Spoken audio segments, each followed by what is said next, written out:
Mananaya, gawin niyo po ito para ikaw ay makapanalo sa inyong tinatayaan. Isa po ito sa mga sikreto. Susulat niyo muna dito ang numero po na inyong tatayaan.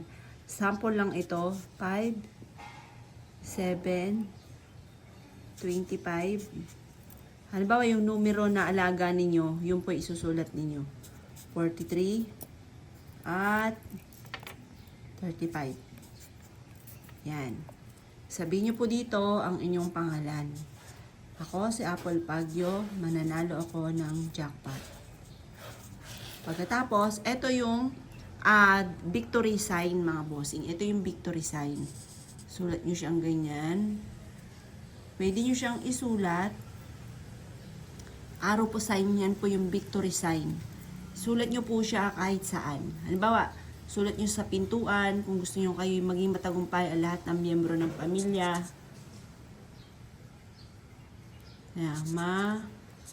Nanalo ako ng,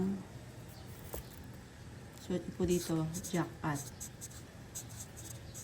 Yan. Pagkatapos, halimbawa, di ba tataya kayo. Ngayon, yung ticket ninyo, diyan nyo po siya isisingit. Yung ticket ninyo, diyan nyo po siya iipit. Ipit nyo po ito sa mataas na lugar. Halimbawa, sa may altar po ninyo, ipit nyo po siya. Makakatulong po ito upang sa ganon, kayo po ay manalo. Or kaya po, makakatulong po ito upang sa ganon, kayo po ay maka-attract ng swerte, lalo na sa pera. Kung ikaw ay mananaya, gawin nyo po ito agad. Lalo na kung nais ninyo na kayo ay manalo. Or kaya po, gusto nyo, kasi ito po yung arrow, the victory po yan.